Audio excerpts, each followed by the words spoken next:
부터 23절까지 말씀입니다. 이 말씀 봉독할 때 우리 모두에게 주시는 하나님의 음성을 들을 수 있기 바랍니다. 다 같이 한 목소리로 합독하겠습니다. 바로의 술 맡은 관원장은 전직을 회복하며 그가 잔을 바로의 손에 받들어 드렸고 떡 굽는 관원장은 매달리니 요셉이 그들에게 해석함과 같이 되었으나 술 맡은 관원장이 요셉을 기억하지 못하고 그를 잊었더라. 네, 오늘은 요셉의 이야기를 하려고 합니다. 요셉은 야곱의 아들 12 중에 11번째입니다. 11번째인데 야곱의 자식들은 와이프가 여러 명이라 좀 이렇게 좀 끼리끼리 뭉쳤던 것 같아요. 그리고 좀 더 사랑받는 사람이 있었고, 따라서 그 사랑받는 사람의 자식은 좀 더 사랑했고, 그래서 가족끼리, 형제끼리 조금 좋은 모습, 아름다운 모습이 좀 없었던 것 같아요. 그 중에서 가장 많이 사랑받았던 야곱의 부인은 라헬인데, 그 라헬이 낳은 자식 둘은 유난히 아버지의 사랑을 받았어요. 그래서 그것 때문에 형제들끼리 조금 불화가 있었습니다. 11번째 아들로 또 다른 동복 형제, 이복 형제가 아니고 라헬의 또 다른 자식이었던 베냐민과 함께 많은 사랑을 받았던 그런 자식 중에 하나입니다. 결국 형제끼리 불화하고 형들이 요셉을 팔아넘겼죠.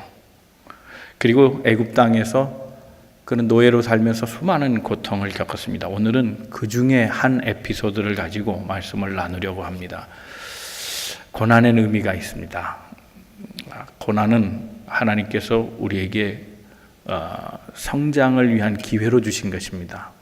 오늘 내 삶에 혹시 아픔이 있고 고통이 있고 쓰라는 경험이 있다면 그 고난을 잘 이해하시고 하나님 바라보시고 고난 중에도 나를 인도하시는 그 하나님의 손길을 체험하는 우리 모든 성도들 다 되시기를 주님의 이름으로 축원합니다. 우리 옆에 서로 권면하시고 말씀 듣겠습니다. 하나님은 오늘도 당신을 향한 계획을 가지고 계십니다. 우리가 첫 번째 생각해 볼 건 아무리 어려워도 남을 도울 힘은 남아 있다는 사실을 깨달아 보자 하는 겁니다. 요셉은 이집트로 팔려갑니다. 형들이 팔았습니다. 많은 돈도 아니고 20냥에 팔았습니다. 은 20냥, 큰 돈이 아닙니다. 속값보다 못한 값입니다. 팔려간 곳이 놀랍게도 그래도 당시 고위관직의 집이었습니다. 바로 왕을 호위했던 대장, 경비대장입니다. 시위대장이라 불리는데 보디발의 집에 들어가게 됩니다. 우리가 바로 그러면 바로는 왕의 이름처럼 느껴지지만 왕의 이름이 아닙니다. 네, 모세 때도 바로가 나오잖아요. 그러니까 이집트 왕을 그냥 바로라 부릅니다. 파라오 그러죠. 원래 이 바로라는 말의 뜻은 집이라는 뜻입니다. 큰 집, 왕궁을 말합니다. 큰 집에 사는 사람 왕이죠. 그래서 큰 집과 왕을 동일시하면서 집이라는 의미를 가졌던 게 나중에 왕이라는 의미로 바뀝니다. 또 다른 의미에서 이 말의 뜻이 페르오에서 왔다 하는 학자가 있습니다. 페르오, 바라오, 바로 이렇게 부르는데 이 페르오는 존귀한 자 그런 뜻입니다. 권세가 있는 사람 이런 뜻으로 불려졌습니다. 그게 바로입니다. 그런데 제가 이 사진을 일부러 보여드린 이유는 바로의 상인데 바로의 손에 십자가가 달려 있잖아요.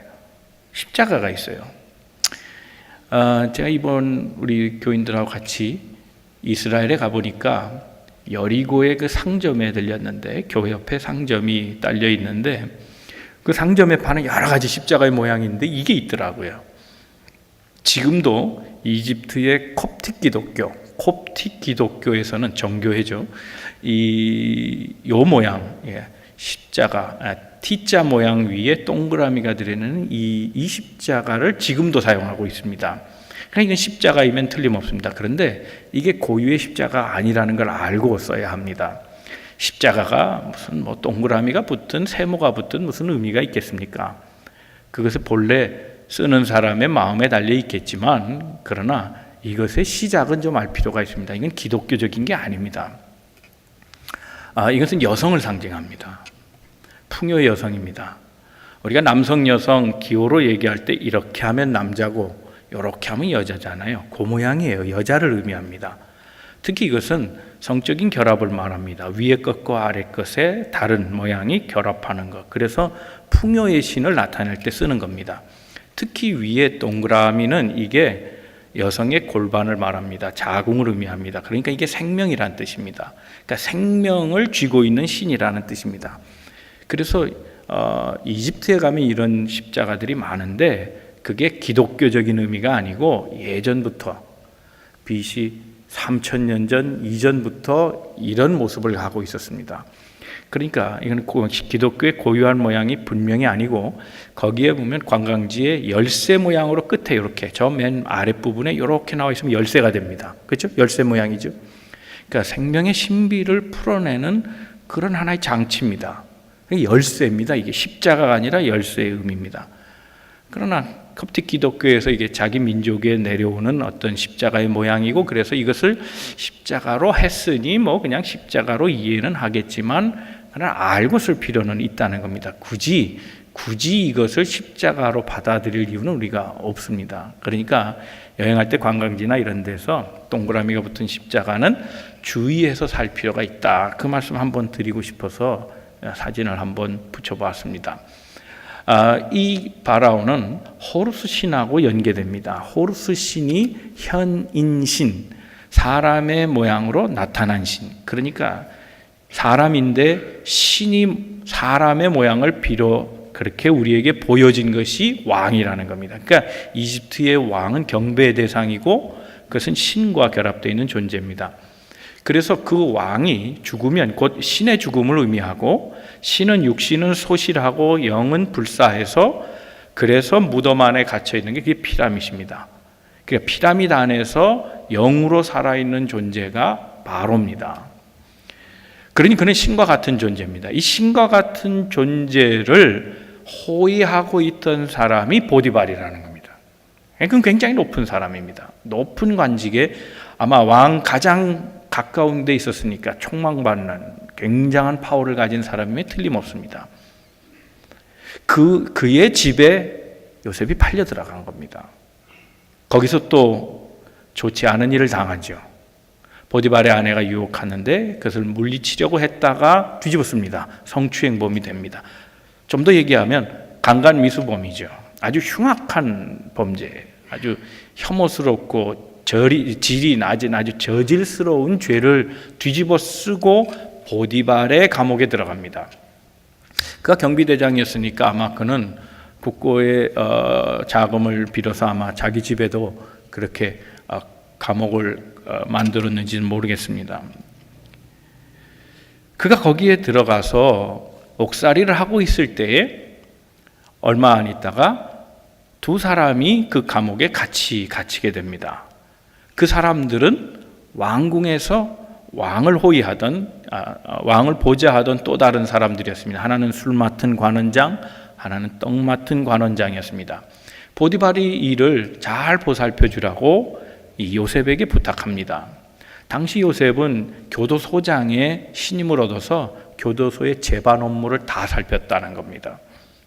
그러니 교도소장의 신임을 얻었기 때문에 이와 같은 일은 자연스럽고 이 사람들을 가장 가까운 거리에서 보살펴 준 역할을 요셉이 했다는 겁니다.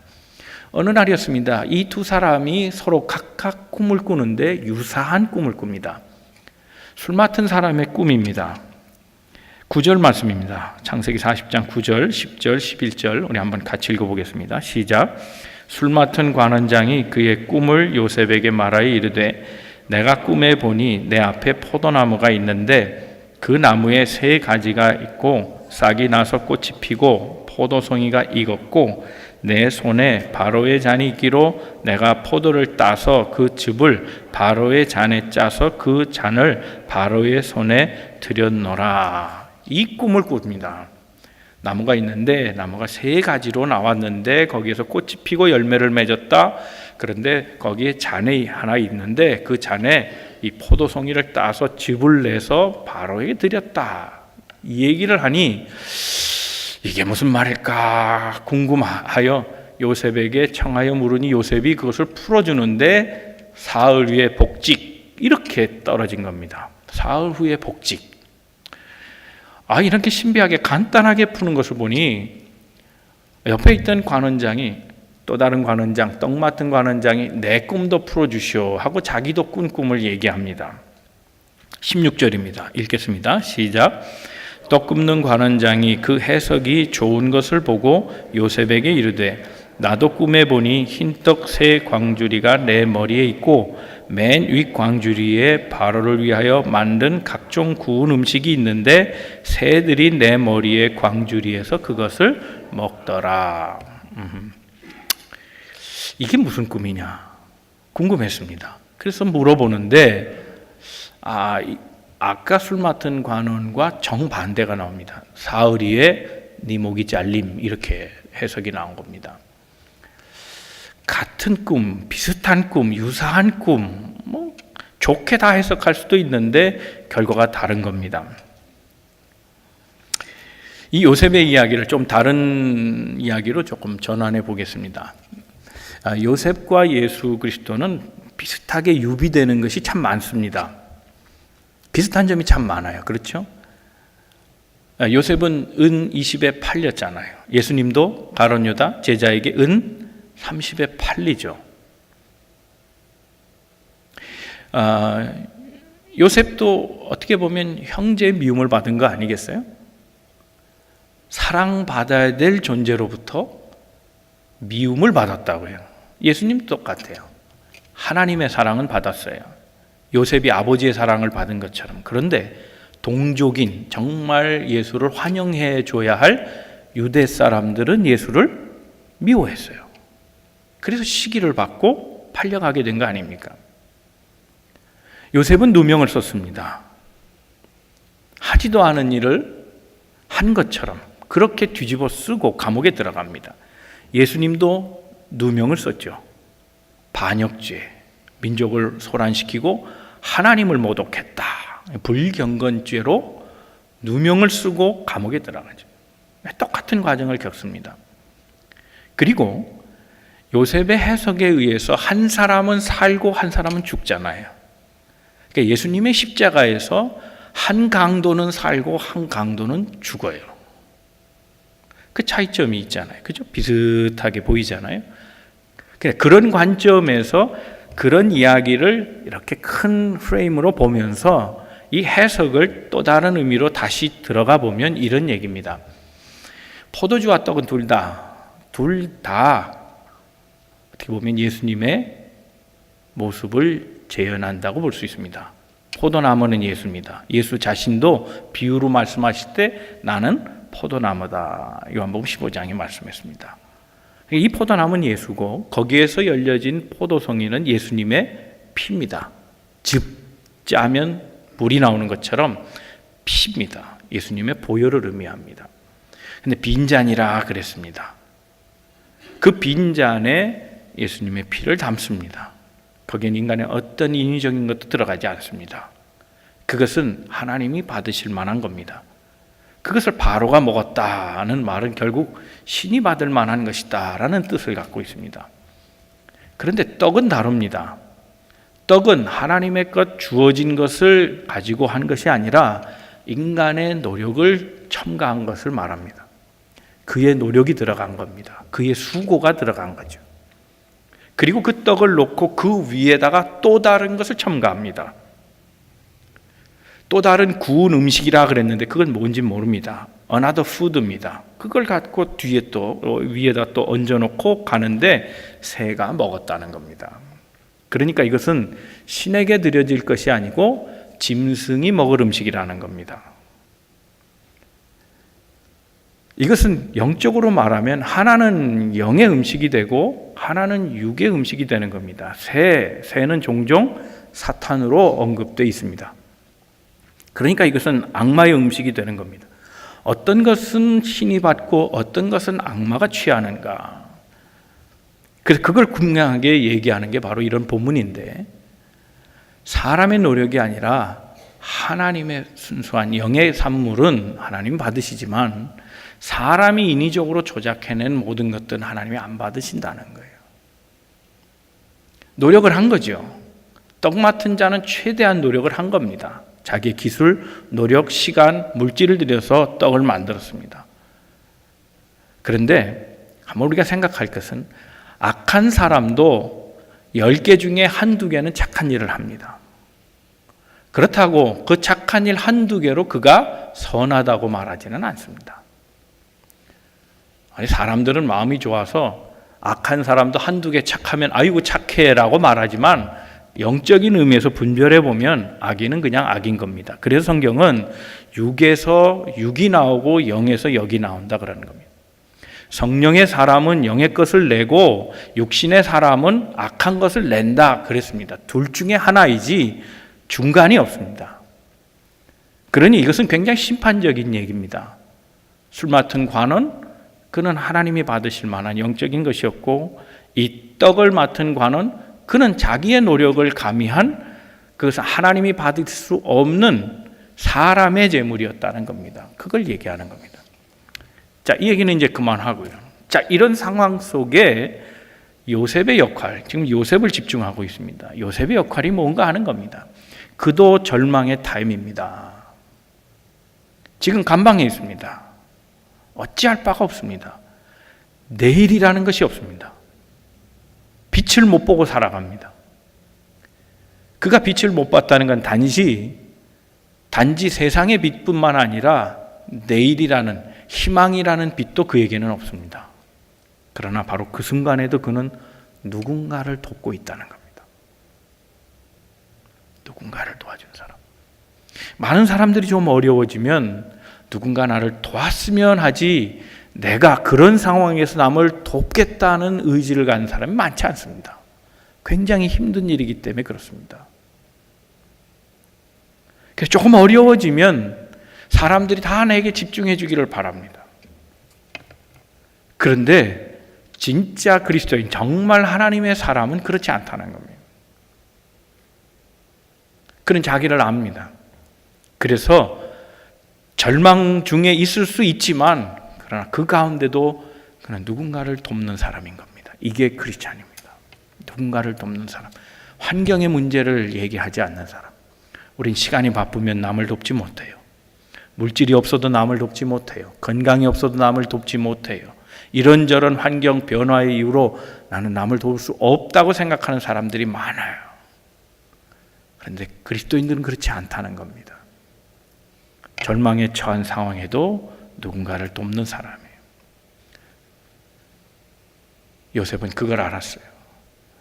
아직 자신에게 누군가를 도울 힘이 있다는 걸 알았어요. 그래서 성심껏 그들을 위해서 해석해 주었어요. 이것이 필요합니다. 환경을 말하지 않고 자기의 사명을 말하는 사람. 이게 그리스도인이라는 겁니다. 우리는 많은 경우에 이 사명이 환경 속에 박혀 있을 때가 있어요. 어떤 목사님이 그런 얘기를 했더라고요. 사명이란 우리가 하나님을 위해 무언가를 하는 것이라고 생각하는 것, 그것이 아니라는 거예요. 많은 사람들이 내가 하나님을 위해 무엇을 하고 있다고 생각해요. 여러분, 우리가 하나님을 사랑하면 하나님이 되시고 우리가 하나님을 미워하면 하나님이 되시지 않습니까? 우리가 하나님을 의지하면 하나님이 되시고 우리가 하나님을 의지하지 않으면 하나님이 되심이 안 되는 겁니까? 아니잖아요. 우리의 노력 여하가 아니에요. 그런데 우리는 우리의 노력으로 하나님을 얘기한다. 우리 것이 없어야 돼요. 떡 맡은 관원처럼 내 것이 없어야 되는 거예요. 우리는 사역하면서도 계속 징징대는 이유가 내 노력이 들어간 사람들이 다 그렇게 얘기해요. 내 노력이 들어갔는데 내가 이만큼 했는데 사람들이 알아주지 아니하고 평가하지 아니하고 사람들이 이런저런 얘기할 때 그때 뭐라고 말을 하는 거예요. 아니에요. 하나님의 사람은 그런 말이 없어야 돼요.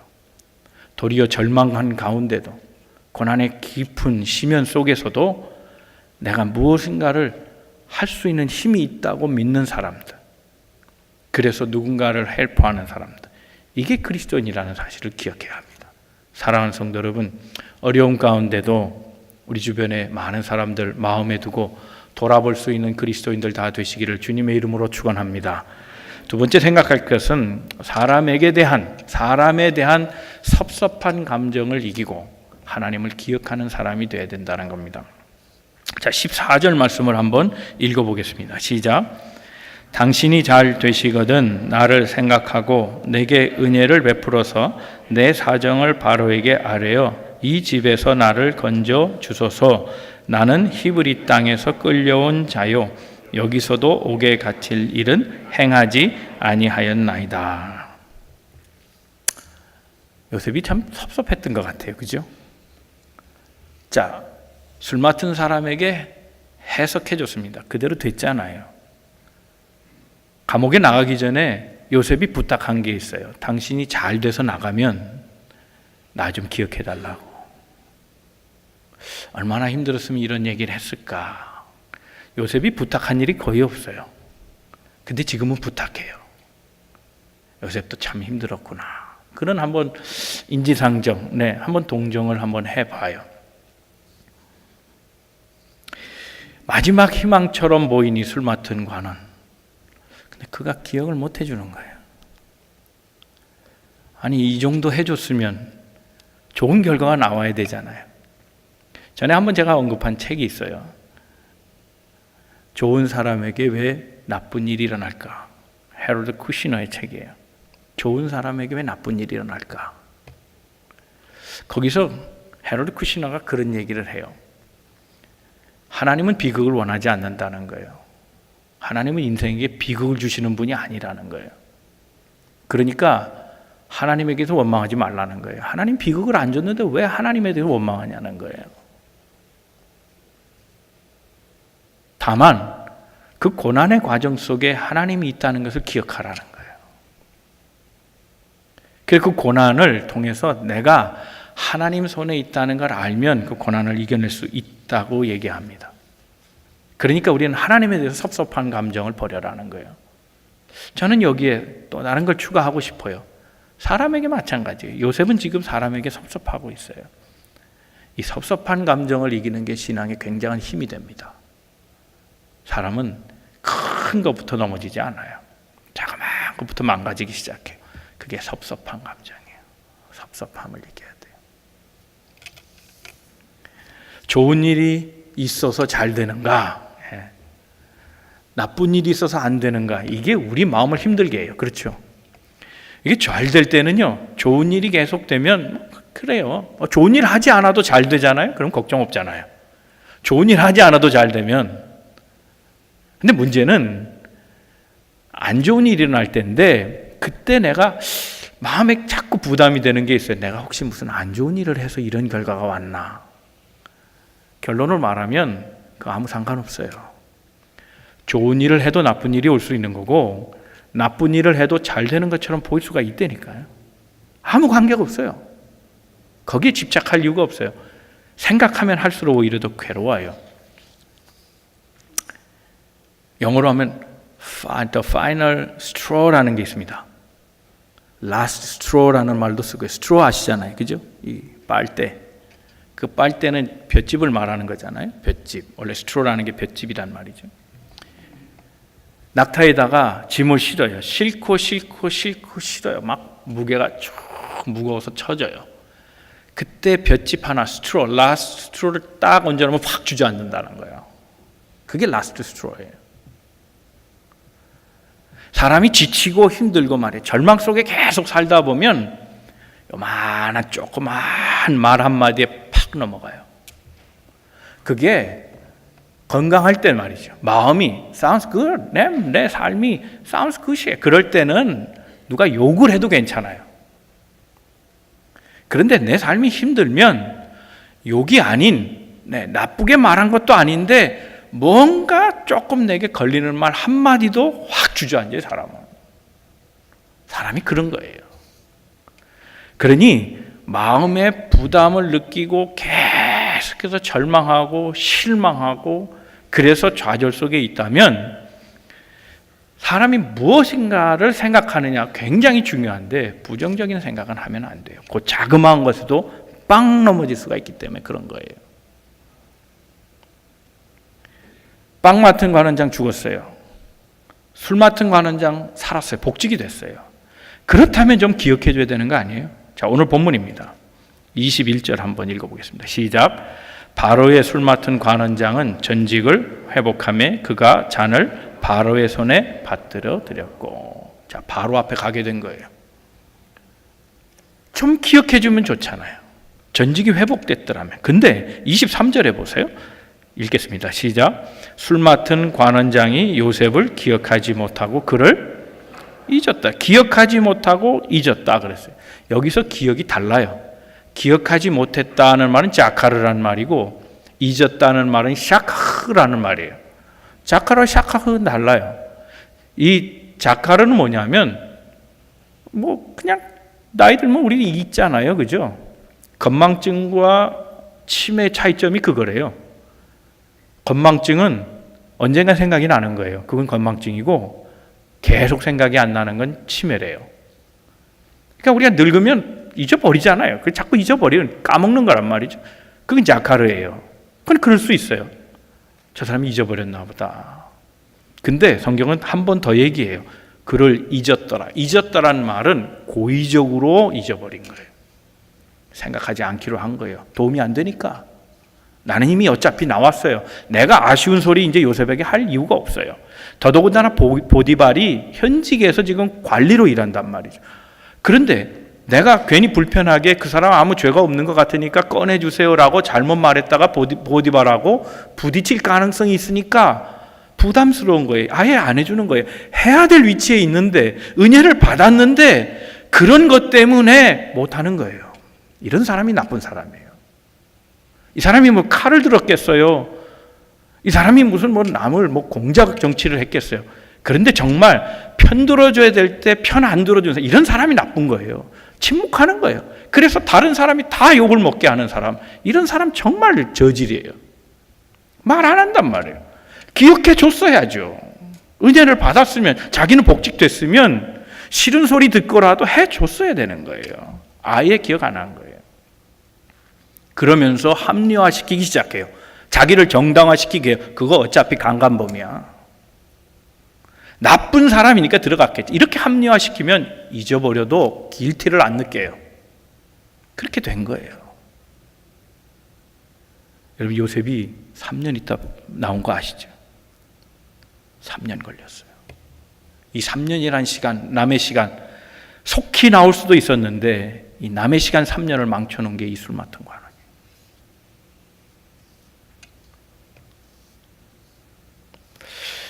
이 술 맡은 관원을 한번 이해해 보자고요. 우리가 이런 수가 있는가 섭섭하잖아요. 배은망덕 이런 거예요. 머리 검은 짐승은 거두지 말라 하는 거죠. 그렇게 잘해줬는데 섭섭하게 하는 사람 말이죠. 근데 한번 이해해 보자고요. 그런 사람 한번 이해해 보면 해답이 되는지 한번 보자고요. 이 사람은 어떻게 보면 금수저예요. 고통을 모르고 자라는 사람은 남을 잘 이해 못해요. 자수성가한 사람은 그래서 남을 좀 알죠. 아, 내가 그렇게 컸으니까 안단 말이에요. 내가 고생했기 때문에 다른 사람이 힘든 건 조금이라도 이해하지만, 그러나 금수저는 잘 모를 수 있어요.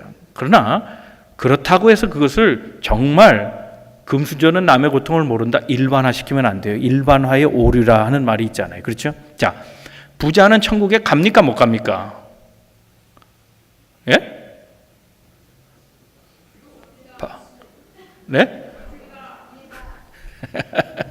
그러니까 일반화의 오류를 우리가 얘기한다면 어떻게 되겠어요? 부자는 천국에 못 가죠. 그죠? 낙타가 바늘구멍에 들어가는 게 부자가 천국에 들어가는 것보다 쉽다. 결국은 못 간다잖아요. 그걸 일반화시키면 안 된다니까요. 자, 그러면 거꾸로 가난한 사람은 다 천국 갑니까? 일반화의 오류, 그게 무서운 거예요. 그렇게 말하면 안 된단 말이죠. 설령 현실적인 이유가 있을지 몰라요. 감방에 있을 때 뭐 먹는 것 같고 말이 한 그릇 더 먹으려고 싸웠는지도 모르고, 기분 나빠서 말이죠. 발을 걸었는지 때렸는지 그건 몰라요. 그건 모르겠어요. 그렇지만 그 얘기 없잖아요. 그런들, 그래서 그를 이해한들 마음이 편해요. 지금 그 사람은 나를 배신했어요. 근데 그 사람을 다 이해해 본다고요. 그러면 마음이 시원하든가 하는 거예요. 요셉의 마음 편하겠어요? 이해하면? 그 사람의 입장을 다 고려해 갖고 이해해 본들. 그러니 중요한 거는 이유를 찾는 게 아니라 고통 속에서 나를 이기게 하신 하나님 찾는 게 더 중요해요. 무슨 말인가 하면 욥을 한번 보세요. 욥의 친구들이 왜 나쁜가요? 다 옳은 소리 했어요. 다 똑바른 소리 했어요. 바른 소리만 했어요. 왜 나쁜가요? 고통의 이유를 자꾸 알려준 거예요. 네가 지금 고통받는 건 이유가 있어. 그 세 친구가 돌아가면서 쉬지 않고 계속 얘기하는 거예요. 넌 잘못한 게 있을 거야. 잘 찾아봐. 넌 이랬으니까 너 하나님 앞에 회개할 게 있는 거야. 계속 고통의 이유를 줬어요. 그게 해결이 안 되더라니까요. 욥은 그 친구들의 말을 듣고 해결받은 게 아니에요. 그럼에도 불구하고 그는 하나님을 의지했어요. 하나님 본 거예요. 다윗 보세요. 다윗 그걸 참 잘했어요. 다윗은 시편의 150편 대부분을 다 다윗 썼지만 다윗이 쓴 시편을 보면 탄식시와 감사시가 항상 헷갈려요. 어떤 학자는 탄식시라 그랬는데 들여다보면 감사시예요. 감사시로 봤는데 들여다보면 탄식시예요. 무슨 얘기인가 하면 항상 다윗은 갈등 중에 탄식하면서도 찬송했어요. 그래서 헷갈리는 거예요. 고통을 느끼고 있으면서도 그가 했던 건 뭐냐면 하나님 본 거예요. 우리가 이거는 할 수 있다는 거예요. 고통의 이유는 몰라도 좋아요. 그거 굳이 알아도 소용이 없어요. 안다고 해결되는 게 아니에요. 자꾸 이유를 캐내지 마세요. 그렇다고 내 마음은 편해지는 거 아니에요. 누가 무슨 했냐? 이거 누구 때문이냐? 자꾸 파내봐야 마음에 편한 건 없고 더 불편하고 문제는 해결되지 않아 더 복잡해져요. 신앙에는 그런 방법이 아니에요. 고통의 이유는 있어요. 그러나 덮어둬요. 하나님 보는 거예요. 이 문제를 해결하실 분은 하나님이다. 하나님 바라보는 신앙이에요. 이걸 요셉이 가르쳐 주는 거예요. 하나님 보는 신앙. 이건 할 수 있잖아요, 우리가.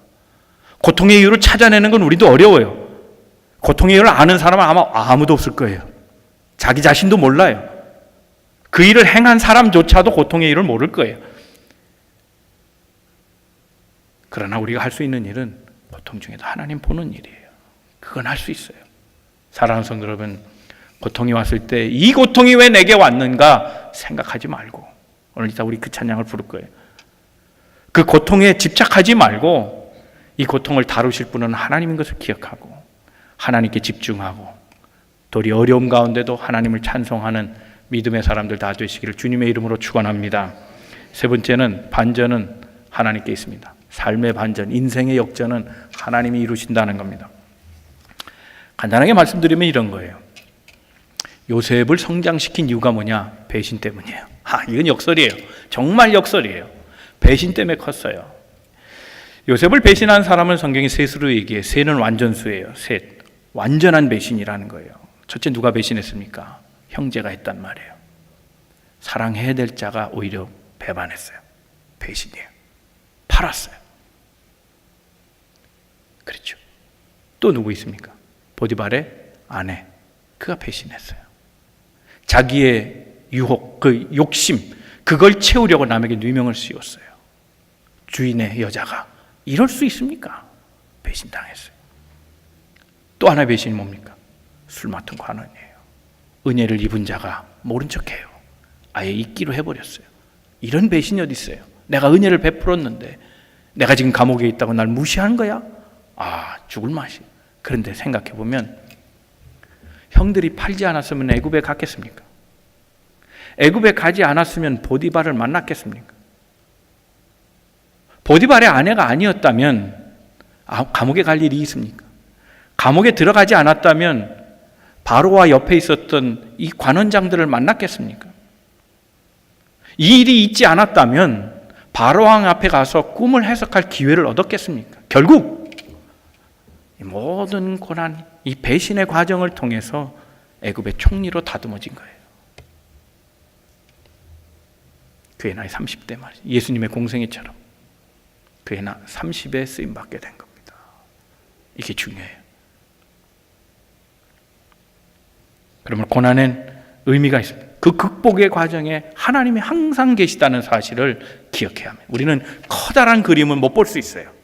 그러나 잊지 말아야 될 것은 그 자그마한 프래그먼트, 자그마한 과정 하나하나 그 단편마다 하나님의 역사하심이 있다는 걸 믿어야 돼요. 그러면 되는 거예요. 하나님이 우리에게 전체를 알라고 말씀하지는 않았어요. 그건 무리한 요구는 하지 않았어요. 그러나 순간순간 우리가 힘들고 어려울 때마다 지금도 하나님이 계시지, 그걸 잃지 말라는 거예요. 그 하나님의 역사가 내 마음속에 있다면 나는 고통 중에도 살 수 있어요. 이 믿음으로 삶을 이겨내시는 우리 모든 성도들 되시기를 주님의 이름으로 축원합니다. 이 말씀 하나 드릴게요. 이 설화예요. 설화. 성경이 나온 얘기가 아니고, 모세가 10계명을 이제 돌판을 들고 내려오잖아요. 근데 그 눈앞에 펼쳐진 광경이 이게 너무 화나는 광경이었단 말이죠. 하나님 섬긴다면서 금송아지 만들어 놓고 경배했단 말이에요. 그렇죠? 그래갖고 열받은 거잖아요. 우리 표현으로 하면 열받아갖고 돌판을 깼다는 거 아니에요. 하나님의 걸 깨면 돼요?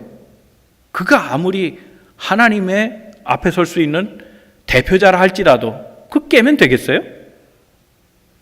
그 죄를 어떻게 할 거예요, 그거? 하나님의 것을 깨면 안 되잖아요. 그렇지 않아요? 쪽박도 깨면 안 된다는데 그 하나님의 돌판인데 얼마나 귀해요. 그걸 깨면 안 되잖아요. 그래서 이게 조금 뭔가 좀 깨름직한 거예요. 그래서 설화를 만든 거예요. 후속편, 야사를 만든 거예요, 소위. 이런 얘기예요.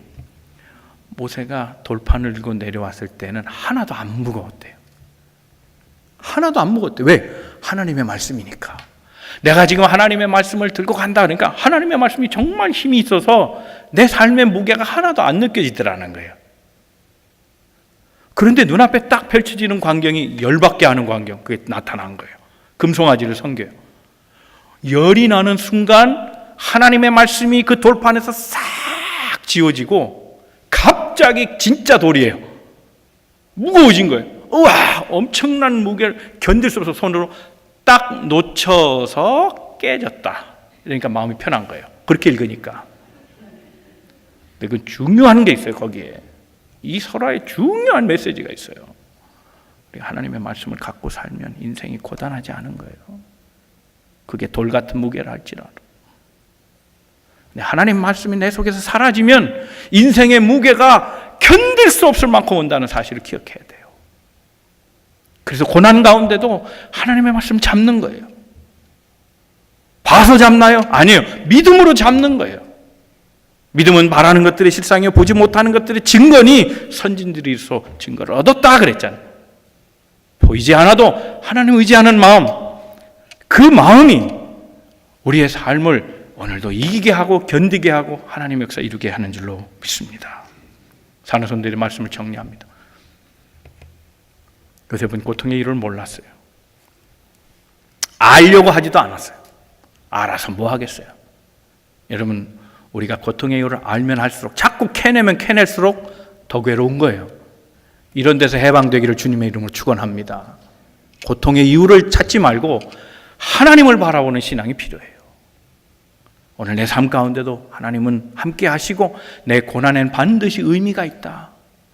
무용한 것이 아니라 하나님이 이 고난을 통해 나를 성장시키시고 하나님의 계획을 만들어 가신다. 하나님의 말씀으로 이겨내고 그 삶의 어떤 고난에도 넘어지지 않고 승리하는 요셉처럼 하나님과 동행하면서 하나님의 역사 만들어내는 믿음의 사람 되시기를 주님의 이름으로 축원합니다. 요셉의 별명 아시죠? 요셉의 새로 지어진 이름이 있어요. 바로가 지어진 이름이 사브낫 브네아예요. 사브낫 바네아라는 말은 하나님이 말씀하셨고 그에게 하나님의 역사가 보인다는 뜻이에요. 그런 사람 되기를 바랍니다. 저 사람은 고난 중에 넘어질 만한데 꿋꿋하네. 무엇 때문인가? 하나님의 말씀이 그 속에 있대. 하나님의 말씀으로 그는 지금 하나님의 역사를 보여주고 있어. 이런 찬사가 있어야 합니다. 요셉은 그런 칭찬을 바로로부터 들었습니다. 사랑하는 성도 여러분, 하나님의 영이 여러분과 함께 하시고 하나님의 살아계심을 보여주는 어떤 삶의 고난에도, 그래서 말씀으로 이겨내는 우리 모든 성도들 다 되시기를 주님의 이름으로 축원합니다.